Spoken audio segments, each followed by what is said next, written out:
The air in the lobby of St. Jude's Memorial doesn't smell like a hospital, not the way you'd expect. There's no sharp sting of rubbing alcohol or the heavy, sweet scent of floor wax. Instead, it smells like expensive filtration and quiet desperation. It smells like a 4-star hotel built on top of a graveyard. They call it Concierge Medicine, a term designed to make the elite feel like their mortality is just another service tier they've successfully upgraded. I sat in one of the Eames-style lounge chairs in the East Wing ER, my legs crossed, a battered leather notebook resting on my knee. I wasn't there for a prescription or a diagnostic scan. I was there because the numbers on my Bloomberg terminal back in Manhattan didn't match the PR releases coming out of this zip code. St. Jude's had the highest per-patient revenue in the tri-state area, yet their 30-day readmission rates for post-surgical complications were trending 4% higher than the state average. In the world of private equity healthcare, 4% isn't a statistical fluke, it's a systemic hemorrhage. I watched the triage nurse, a woman named Sarah whose ID badge was flipped backward, a classic tell for someone who doesn't want to be held accountable for the mood they're in. She was ignoring a man in his late 60s who was clutching his side. He looked like he'd spent 40 years working a lathe, his hands calloused and stained. He didn't belong in the East Wing. He belonged in the municipal clinic 3 miles down the road, but he'd made the mistake of thinking a memorial hospital would actually remember its Hippocratic oath. "Sir, as I told you, we are currently prioritizing acute trauma," Sarah said, her voice a practiced melody of condescension. She didn't look up from her screen. "If you don't have a private insurance carrier on our preferred list, the wait time is currently 6 hours, minimum." The man stammered something about a sharp pain, a history of gallstones. I didn't listen to his words, I watched the metrics. I looked at the digital clock on the wall, then at the heart rate monitor visible through the glass of the intake station. The man's vitals were spiking.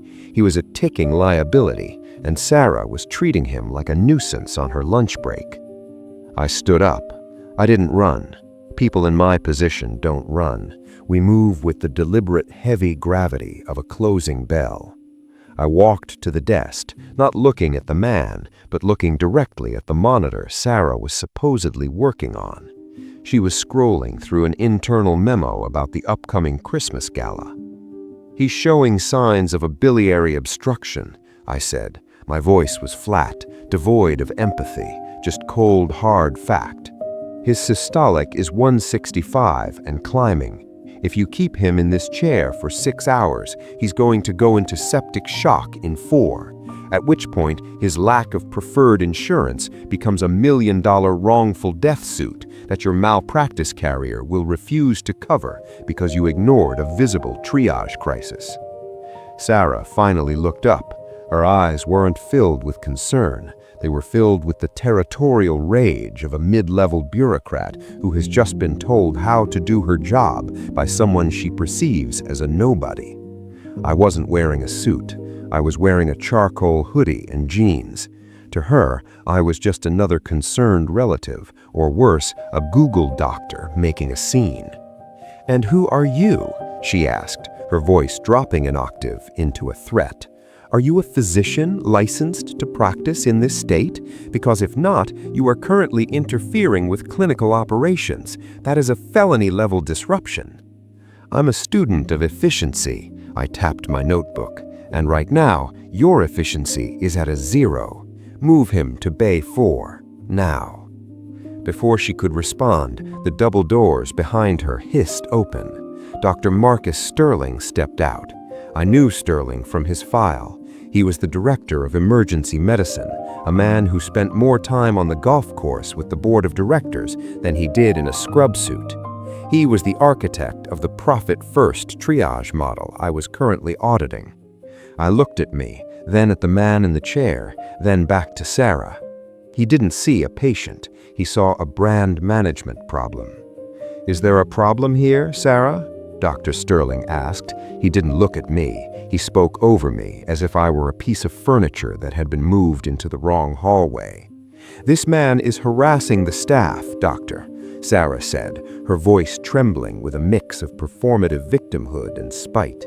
"He's trying to dictate triage protocols. I told him the wait times, and he's being aggressive." Sterling finally turned his gaze to me. It was the look of a man who had never been told no by someone who didn't sign his paycheck. He adjusted his white coat, the fabric crisp and overpriced. "Son," the word dripping with paternalistic venom, "this is a private facility. We provide world-class care to people who have the foresight to prepare for life's eventualities. We are not a soup kitchen, and we certainly don't take advice from people who look like they've spent the morning in a coffee shop. You have 30 seconds to leave this ER, or I will have security escort you and file a formal restraining order." I didn't blink. I didn't get angry. Anger is for people who don't have leverage. I looked at the man in the chair, who was now sweating profusely, then back to Sterling. I saw the way his eyes darted to the camera in the corner. He was worried about the optics, but he was more worried about his authority. He needed to make an example of me to keep the cattle in the waiting room quiet. "I'm not leaving, Marcus," I said, using his first name with a familiarity that made his jaw tighten. "Not until I see this man's chart opened and a surgeon paged. You have 3 empty bays in the north wing. I know because the HVAC sensors for those rooms show 0 occupancy for the last 4 hours. You're holding beds back for VIP overflow that doesn't exist today. That's a violation of EMTA regulations. Would you like to discuss the federal fines, or should we just get the man some morphine and a scan?" Sterling's face went from a pale aristocratic white to a deep bruised purple. He stepped closer, entering my personal space, trying to use his height to dominate the interaction. "You think you're clever? You think you can quote some half-read statutes and scare me?" he hissed, his voice low so the other patients couldn't hear. "I don't care who you think you are. You're a trespasser, you're a nobody, and you're about to find out how quickly this private facility can make your life very, very difficult." He signaled to 2 large men in Navy uniforms standing near the exit, security. They started moving toward me with the practiced rhythm of men who are paid to be the fist of the administration.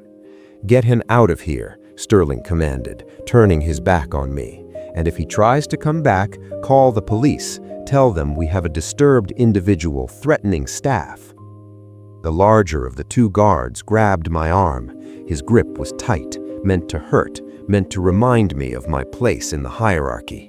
As they began to drag me towards the glass sliding doors, I didn't struggle. I didn't shout. I simply looked at Sterling's retreating back. "You should have checked the visitor log this morning, Marcus," I said, quietly enough only for the guards to hear. As the cold night air hit my face and the doors of St. Jude's locked behind me with a heavy electronic click, I pulled my phone from my pocket. I looked at the time, 2:14 p.m. The audit had officially moved from the observation phase to the execution phase. Sterling thought he had just ejected a nuisance.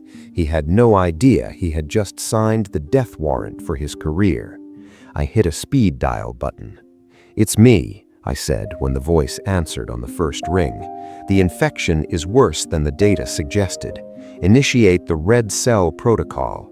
I want the board of directors in the conference room by 8 a.m. tomorrow, and tell legal to prepare the termination papers for the director of emergency medicine. I've seen enough." I looked back through the glass. Sterling was laughing with Sarah at the desk, completely unaware that the ground beneath his feet was already gone. He was still standing, but in my world, he was already a ghost. The boardroom of St. Jude's Memorial is located on the penthouse floor, a glass-walled sanctuary that offers a panoramic view of the city's skyline, a view the patients in the basement wards will never see. At 7:55 a.m., The room was silent, save for the hum of a hidden climate control system and the rhythmic clinking of a silver spoon against a porcelain cup. Dr. Marcus Sterling was already there, looking impeccably tailored in a navy Italian suit. He was holding court with 3 members of the board, his voice a low, confident rumble as he recounted the unfortunate incident from the previous afternoon. He was framing the narrative, painting me as a vagrant with a penchant for medical terminology. I watched him through the cracked door for a moment, observing the way he adjusted his cufflinks, a nervous tic he wasn't even aware of. I pushed the door open and walked in. The silence that followed was heavy and immediate. Sterling's face tightened, his eyes narrowing into slits of pure, unadulterated arrogance. He didn't even stand up. He simply leaned back in his leather chair, a smirk playing at the corners of his mouth. "I have to hand it to you," Sterling said, glancing at the board members, as if inviting them to enjoy the show. "You have persistence, but you clearly didn't listen to the security guards yesterday. This is a private meeting of the executive committee. You're trespassing on private property for the 2nd time in 24 hours. Shall I call the police now, or would you like to make another speech about HVAC sensors?" One of the board members, a man named Henderson, whose family had funded the East Wing, cleared his throat. "Marcus, is this the individual you mentioned?" "The very one," Sterling sighed, reaching for his phone. "He seems to have a fixation with our facility, likely a disgruntled former employee's relative or a bottom-tier ambulance chaser looking for a settlement." "Sit down, Marcus," I said. It wasn't a request. It was an order, delivered with the flat, tonal precision of a guillotine blade dropping. Sterling let out a sharp, mocking laugh. "I'm sorry? What did you just say to me?" I said, "Sit down and put the phone away. You're going to need your hands free to sign the documents currently being uploaded to your secure server." At that moment, the double doors at the far end of the room swung open. Elena Vance, the lead counsel for Æthelgard Holdings, walked in. She was trailed by 2 junior associates carrying slim, black, encrypted tablets. Elena didn't look at Sterling. She didn't look at the board. She walked straight to the head of the table, placed her tablet down, and nodded to me. "The transfer of governance was finalized at 4 a.m., sir. The SEC has acknowledged the filing, and the debt-to-equity swap is officially on the ledger. You have the floor." The smirk didn't vanish. It just froze, becoming a grotesque mask. He looked at Elena, then at the board members, who were suddenly very interested in their fingernails. Henderson wouldn't even meet Sterling's eyes. "What transfer?" Sterling stammered, his voice losing its resonance.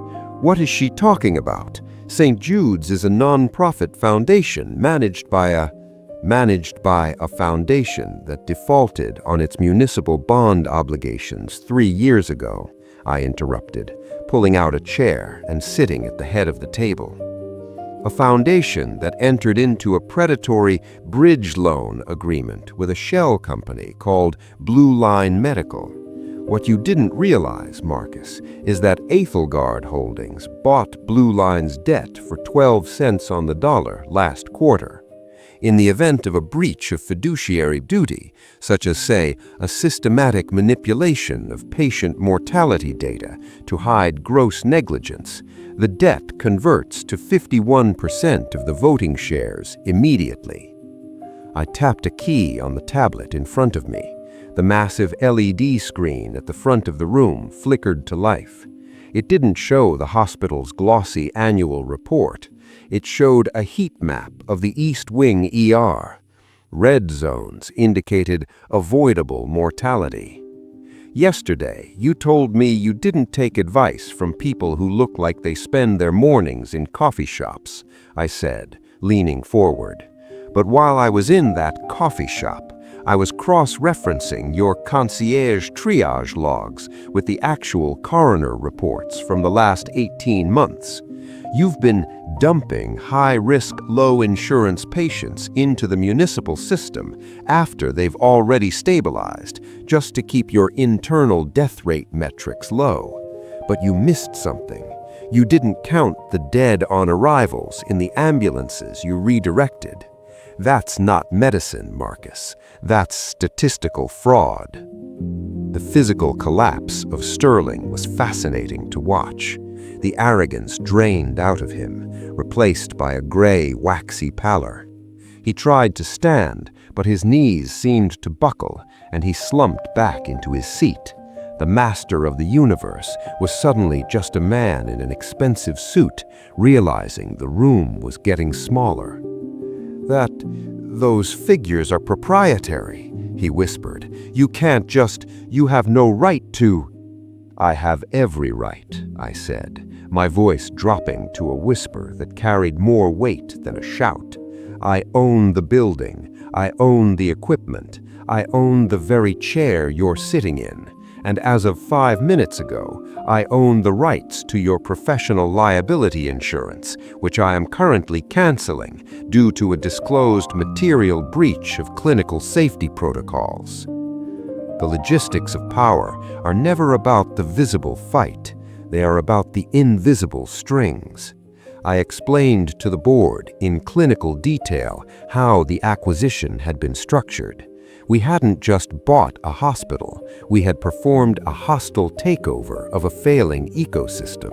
We had shorted the hospital's public bonds while simultaneously buying the private debt, creating a pincer movement that left the board with two choices: immediate resignation or a federal indictment for RICO violations.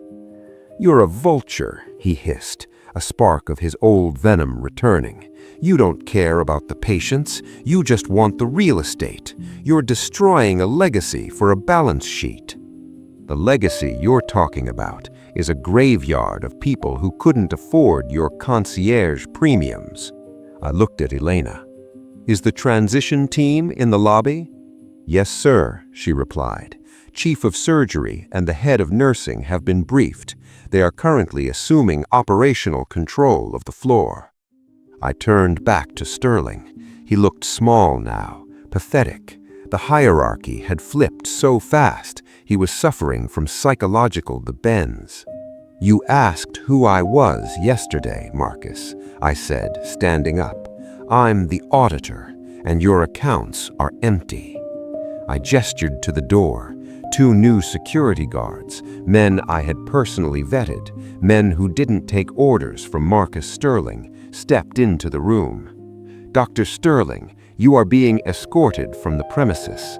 Your personal effects will be couriered to your residence. You are barred from all Aethelgard-owned medical facilities effective immediately.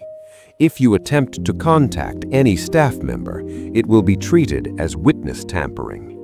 Sterling didn't move for a long moment. He looked at the board, seeking one last ally, one last tether to his world of privilege. Henderson looked away. The others studied the table. When the guards put their hands on his shoulders, he didn't resist. He walked out with the hollowed-out stare of a man who had just seen his own ghost. The room was silent. The board members sat like statues, waiting for their turn under the microscope. I looked out the window at the city below, at the thousands of people moving through the streets, unaware that the temple of the elite had just been razed to the ground. "Now," I said, turning back to the table, "let's talk about the North Wing. I want it reopened by noon, and I want the man I saw in the lobby yesterday moved to the VIP suite. He's going to have the best gallstone surgery in the history of this state, on the house." By 10 a.m., the ecosystem of St. Jude's Memorial was undergoing a systemic shock. It was a controlled demolition of the old guard. In the corporate world, we call this right-sizing, but in a hospital, it looks like a revolution. I stayed in the boardroom, watching the internal monitors. I didn't need to be on the floor to feel the shift. I could see it in the data. The concierge wing was no longer a ghost town for the wealthy. It was being flooded with the backlog from the municipal overflow. I watched Sarah, the triage nurse from the day before, on one of the security feeds. She was standing at her desk, looking at a digital termination notice on her screen. There was no shouting. There was no drama. One of my associates stood nearby, waiting for her to clear her personal items into a cardboard box. She looked toward the camera, her face a mask of confusion. She still didn't understand. She thought she was being fired for being rude.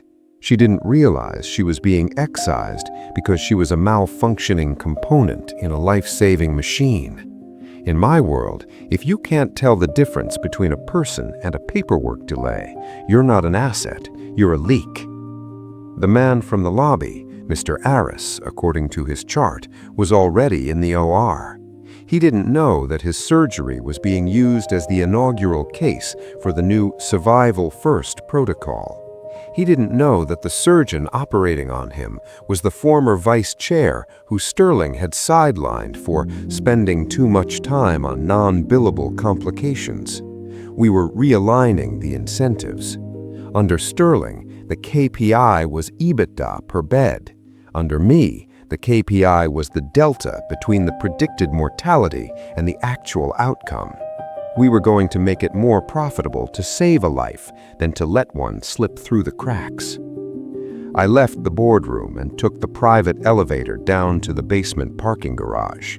I didn't want to see the gratitude. I didn't want the handshakes. I wanted the silence of a job completed. I found Marcus Sterling standing by the valet stand. His car hadn't arrived yet. He was standing next to his leather briefcase, looking out at the rain-slicked concrete. The tailored suit that had looked like armor 4 hours ago now looked like a costume. He was a king without a kingdom, stripped of the institutional authority that had provided his only sense of scale. I stopped a few feet away from him. I didn't say anything at first. I just waited. "You think this changes anything?" Sterling asked, not turning around. His voice was thin, brittle. "You'll run this place into the ground in 6 months. You can't subsidize the world's problems on a private ledger. You're playing at being a saint, but you're just a different kind of predator." "I'm not a saint, Marcus. I'm a realist," I said. I stepped up beside him, looking out at the same gray horizon. "The mistake you made wasn't being greedy. Greed is predictable. Greed can be managed. Your mistake was being mediocre. You grew so comfortable in the shadow of the St. Jude's brand that you forgot you actually had to be good at the work." He turned to look at me then, his eyes rimmed with red. "I've spent 20 years building my reputation in this city. You can't take that away with a debt swap and a few spreadsheets." "Your reputation was a bubble, Marcus, and I just popped it," I replied, my voice steady and cold. "By noon today, the State Medical Board will have the unsanitized versions of your mortality reports. By tomorrow, the malpractice suits will start hitting your personal desk. You didn't build a legacy, you built a facade. And the problem with facades is that they require everyone else to agree to stay outside. I decided to walk in." A black sedan pulled up, not his car, but mine. My driver stepped out, but I stayed where I was for a moment longer. "You asked me yesterday what my status was. You assumed status was something conferred by a title, a coat, or a membership. But true status is the ability to dictate reality. Yesterday, your reality was that you were the master of this hospital, and I was a nobody. Today, the reality is that I am the owner, and you are a liability being written off. The only difference between those two realities is the data. I had it, you ignored it." I started toward the car, then paused. Oh, and Marcus, Mr. Aris, the man you were going to let die in the lobby? He's out of surgery. The prognosis is excellent. It turns out when you actually use the equipment for its intended purpose, it works quite well. I got into the back seat of the sedan. Through the tinted glass, I watched Sterling. He looked like he wanted to say something, to scream, to maintain some shred of his former dignity. But he just stood there, his mouth slightly open, as the valet finally brought his car around, a bright red Italian sports car that looked utterly ridiculous in the sterile, damp quiet of the garage. As we pulled away, I opened my laptop. The St. Jude's acquisition was already old news on my screen.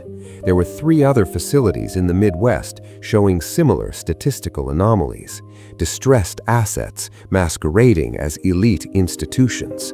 The pattern was always the same: arrogance leading to neglect, and neglect leading to a vulnerability that someone like me could exploit. People often ask me if I feel like a vulture capitalist. They see the takeovers, the mass firings, the cold-blooded restructuring, and they think it's about the money. And sure, the money is the scoreboard, but the game is about the truth. There is a profound difference between having status and having worth. Status is what you claim. Worth is what you can prove when the lights go out and the sensors start flatlining. Sterling had status. I had the ledger.